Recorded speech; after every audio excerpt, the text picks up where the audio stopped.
Welcome to my diary, beloved. I'm Tatami, and today we are going to talk about U.S. women's sports, the underpayment, me rambling about my childhood. I'm a WNBA fan. Oh my gosh, my wire. I'm a WNBA fan, to be clear. I'm not a U.S. women's soccer team, but I do feel that uh, I'm not a U.S. women's soccer team.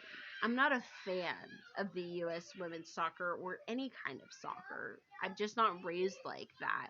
But my point is that I've noticed that there's a severe underfunding for women, but men like to kind of get snobby and like, you bitches don't make money. You don't make as much as we do. And I'm just like, bitch, y'all don't advertise for us like you do. Y'all hold us back and then act like you didn't make any money. Bitch, stop holding us to a double standard. But let me start from the beginning.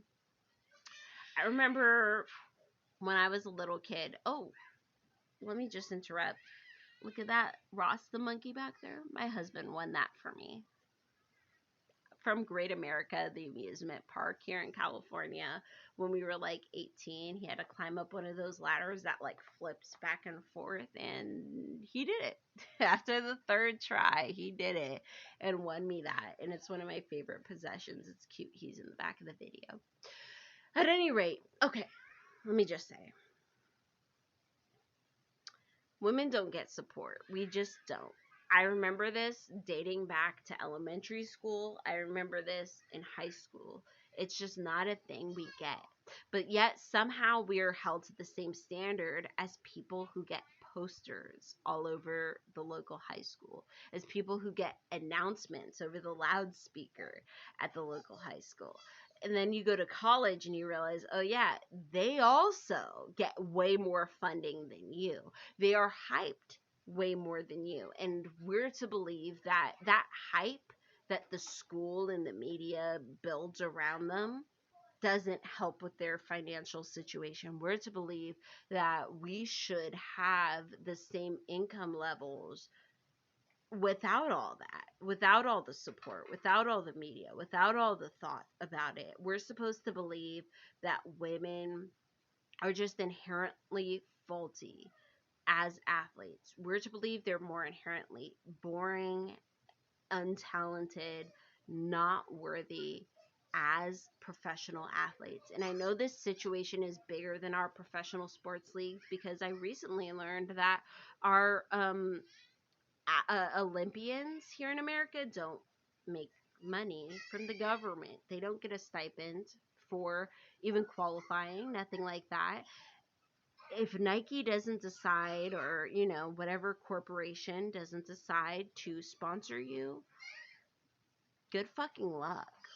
Find friends who are inspired by your talent, I guess, because fuck you. You are not important enough to get anything for the professional athleticism that you have pushed your body into. And like I said, I feel like this started really young. I understood this very, very young. There was a kind of blasé attitude about, working out and people becoming athletes in the women's sector in my life. I remember there was a time in like the fourth grade where girls were mocking another girl. Her name was Courtney. Her last name rhymed with Courtney. And I remember she had a six pack in the locker room, and a bunch of girls were like, "What is happening?" And I remember thinking, "Geez, what a great opportunity that your mom is so dedicated to sports and also so dedicated to you that she's like, we're running this marathon together," to the point that in the fourth grade she had a six pack.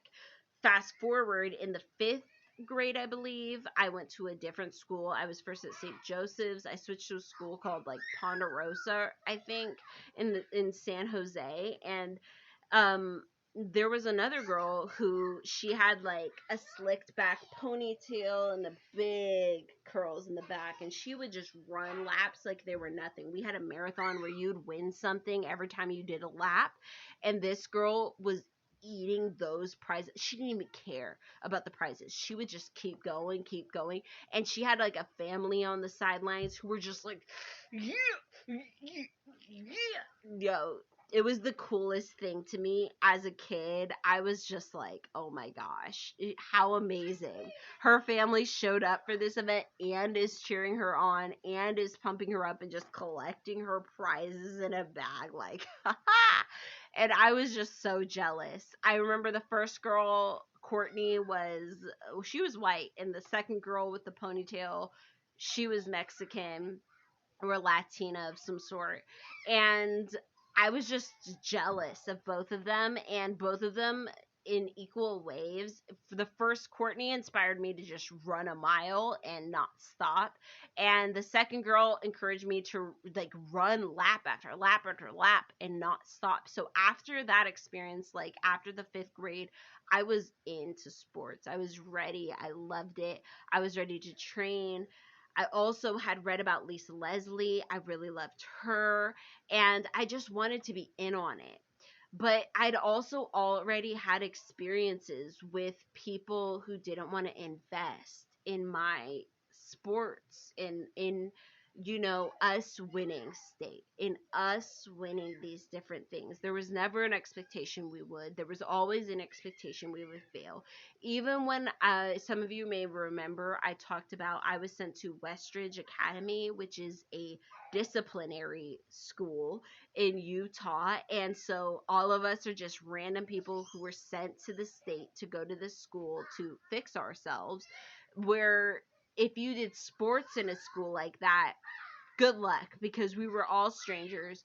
Unlike most regular high schools, it wasn't like we'd been practicing for the last 3 years together. No, we were a bunch of random ass kids who just wanted to get off campus, so we would sign up for sports so we could get off campus. So the skill level was non-existent. It was just a lot. And I realized, even in that environment where on the boys side and the girls side, we were all just a random mismatch of like kids from around the country. Even then, they still put way more energy into the boys' side, into their uniforms, into their enjoyment, into what they got to do. And it was only through the grace of some girls kind of guilt tripping older missionaries. If you're familiar with Mormon culture, which I'm kind of, just because I went to that school, young people go to missions when they're like 17. Sorry, my kids were just like yelling so much. Let me think. Okay, so young people are sent on their missions in Utah, but older people also go on missions in Utah. Like when you're 50, 60, you'll just be retire with your husband or wife and go volunteer places. And the other girls, not me, because I was not comfortable doing this at all, but the other girls would like kind of manipulate and like sob story these people, and they would give us nice things like a t-shirt with our last names on them to wear when we would go to different sports, or we would have a little bit extra to spend on food because they donated it in their elderly age. And that was beautiful of them to donate it, but it didn't negate the fact that the people who actually organized it refused to fund us in a way that they funded the boys, to put effort into us in the same way they did the boys, to give us as good of coaches as they did, the same way they did the boys. And to highlight this, I want to say that the boys had help from, I want to say his name is like Bradley Wayne Brady.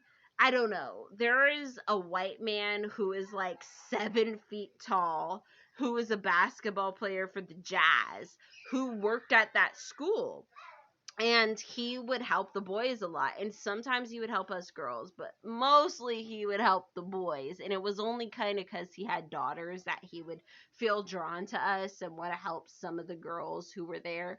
But for the most part, we did not have the same support, and it boggles my mind that a lot of people out there don't see that difference. They don't see how that support can lead to more people coming to the games, more people paying for the games, more people willing to donate, get involved, be fans during these games. Obviously, the same thing can happen for professional sports. Obviously, when it comes to things like every other where you turn, men are being plastered on posters, being promoted. Their teams' season tickets are being absolutely promoted. Obviously, that would translate to more fans and more money. And then further, it's not even just those basics. I remember 3 or 4 years ago, I had to leave a scathing review for the WNBA because I was like, how the fuck can I follow anybody or be a fan of anybody when you guys don't have a functional app? You don't even have a functional app for me to follow these young ladies, for me to be a fan of these young ladies. Like, how? How can I not even use this app? Because it doesn't even show me what the fuck I want to know about anybody. How? How dare you? And then for you to say that them not making money is why you don't pay them significantly more? Excuse you? Are we to pretend all that advertisement for men did not translate to people getting hyped about it? Okay, sure, Jan. And I think that this obviously translates to other things because I can't tell you how many times as a teen I had threats of my school or the women's version of a sport being shut down. Oh yeah, well if there's not enough softball players, we can't have. Oh, if there's not enough volleyball players, we can't. If there's not enough if you lose too much of basketball, we can't have. If you soccer, blah blah blah. It was too much. I did all those sports I just mentioned. I also remember badminton. I didn't do that one, but I remember that being an issue. And then the next year, after a bunch of people weren't able to get into softball for various reasons, they all went to badminton. So badminton had a great year, but meanwhile, softball was suffering. And it's just funny to me because I'm like, even if you're going with the most capitalistic, blatant point period, I've got to make money point of view, how do you not recognize that heavily advertising one type of people, heavily glorifying one type of people, doesn't impact the other type of people? Like, am I crazy? How does that make sense? But yet we have that serious issue where these people are not uplifted, they're not respected, they're not given the time of day, and then they're blamed for the fact that they're not given the time of day by random citizens. And so it really makes me happy when I know that Rapinoe and all of these soccer players were awarded what they were owed. They are given back pay. They're allowed to get equal pay going forward, is what they say. And that's huge because if you've been following any type of women's sports, you know that the U.S. women's soccer team, a bunch of them make $22K a season. Even if you get 2 seasons into a year, that's poverty wages here in America. That's not impressive. That's not enough to start a family, support a family, nothing. That's nothing. You need a second job if you're making 40K, unless you live in like the butt middle of nowhere. And even then, you're still living pretty modestly for a professional athlete. And so it makes me so relieved to know that they're not going to be living on poverty wages, that they're not going to be living off of not making anything. They're not going to be living having to have a second job. Some of them represent our country in the Olympics, and I recently learned that Even if you qualify for the Olympics, our government has no such plan to give you any sort of stipend. American athletes make nothing. Yes, we can go wax about other countries. Some countries are always winning, blah, blah, blah, blah. They're our enemies, whatever, whatever. But they pay their athletes, right? Our athletes only get paid here in America if they get a sponsor. So when people are like, they betrayed us, they went and they skated for China. I'm like, we should have paid them. If they were that big of an asset, we should have invested in that. But we don't, because you're a woman. Fuck you. We don't, because you're not going to make what we think you should. Meanwhile, actively held back. Actively, their apps don't work. Actively, I can't see a damn game. Actively, I'm out here like, what the fuck is going on? It's nuts to me. It's disgusting to me. And it's just one of those things where it just makes me happy. So happy. I don't even like people becoming millionaires, but it makes me so happy, and there's a part of me that's just so proud that the soccer team, the women's soccer team decided enough is enough. You cannot expect us to be out here flipping burgers in our spare time. Meanwhile, the men's team has been losing. Read my lips. Losers for decades. They keep fucking up. Meanwhile, the women's team gets penalized when they lose, so they are chronic winners. Chronic winners. And they don't get a damn thing? They have to get a job at Trader Joe's, bitch. Fuck you. How? How is that acceptable to people? How do you reconcile that in your mind that they shouldn't even have a job, that they can make a professional job, that they can make a living wage off of? How? It's just so disappointing. Like, the misogyny runs so deep. And honestly, in my opinion, and I do feel that the investment is what I'm saying. Okay, in my opinion, the investment will help. And what I was going to say when I just interrupted my own thought was, in the last year or so, the app for the WNBA has become so much better. Thank you. I can find different people. I can find different teams. I can decide if I'm going to fuck over my own allegiance to somebody just scrolling through the app. But I'm like, how many fans did you lose fucking around before, like, last year? You could have had so many fans. And I'll be honest. I'm born in 91. I didn't realize that I was one of the first generations of WNBA fans until recently. I thought the WNBA started in the 80s. I did not realize it started shortly after I was born. I did not realize all these years that I was first generation of the WNBA, that they didn't have anything like that in the 80s. I did not know. And it's just been a wild ride trying to be a fan, trying to advocate, it's like you don't want to advocate. You want to watch sports so that you're just like, woo, go team. I want to just make fucking dip and invite my lady friends over so we could be like,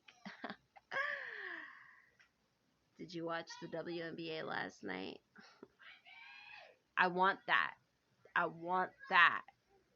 But we don't have that because we're consistently held back and mocked for trying to do sports, for doing sports, for doing different fucking sports. Like, there are a lot of wonderful things about a lot of different sports, and you can get into them, blah, blah, blah, but my goodness, the fact that we can't even have appreciation for women's sports because women play sports differently than men just disgusts me. And I just want to say I'm proud of the U.S. soccer team for, like, calling a spade, fighting for that bullshit that they need, and then I'm praying it spreads to other women's sports. They get taken more seriously, and I think people underestimate the impact of media and how it would help if they were more positive. Shit, excuse me. If they were more positive, if they gave more to advertisement, if their advertisements were dressed up similarly to men, a lot of people wouldn't have the same stigmas in their heart. They would be interested, but we're held back by the narrative we're fed. And not only are we held back, but these professional athletes running their body into the ground are held back. And that's fucking inappropriate. It's disgusting, immoral, sexist, and wrong. Anyways, I'm gonna wrap this up with earlier today. I was running low on energy, so I found this random like pouch of Cliff Juice. Like, you know, the Cliff bars, apparently they make some kind of energy pouches, and I randomly have a Boston cream pie flavored one, and I just decided to look up a review for it, and one of the first reviews I found was this man only comment on this other man's video. This man was just like, "Oh yeah, I'm gonna run and I'm gonna drink this raspberry flavored Cliff Bar." I don't know why I'm speaking in this voice. His voice was deep. But my point is this other man was just like, "I'm making a review." There's my Mickey voice again. And a random man commented on his video like, "You know what? Fuck Cliff and all these people am being ambassadors for them," which I didn't have any reason to believe that the person making the video was an ambassador, because he said he ordered it off of Amazon. But this man was like, "Cliff bars are the worst. You know what? The other day I went into the grocery store and every Cliff bar had a picture of Rapinoe on it." Is her name Megan Rapinoe? I don't remember. She's the blonde, she's one of the blonde soccer players who was advocating for them to get equal pay, heaven forbid. And he was like, "She's un-American. She hates the flag. She hates men. She is the worst." And you know what? I went to a different Cliff bar and I bought that one because it didn't have her name on it or her face on it. And when I brought it home and I opened that box, guess what? She was on every bar. And I was just like, what are the odds that I'd find this man on the same day I wanted to make this video? And I was just like, I pray it triggered the shit out of you, you misogynistic piece of shit, that she got her equal pay and her back pay today. I hope it just grinded your fucking gears that she's back in the spotlight. She's an amazing athlete. And yeah, she's a feminist. Oh my God. Kill yourself. How could it happen? A woman was here for women's rights. How un-American. Dude, y'all, he wrote a paragraph this long on a random only comment he put on this person's channel. This long about Megan. Is her name Megan? Did I just make that up? Okay, Rapinoe. I know her last name is Rapinoe. And he was pissed. Pissed. And it tickled my rib, honey. It tickled the rib that Adam gave me because, bitch, yes, she won. She got it. She did this for her. She did this for soccer, women's in soccer, and she did it for all the women's who play sports. Salute the trooper. All right, I'm going to stop rambling on about women's soccer. Thank you for coming to my diary. May your ancestors and spirit guides be with you at every crossroads. And I'll see you next time.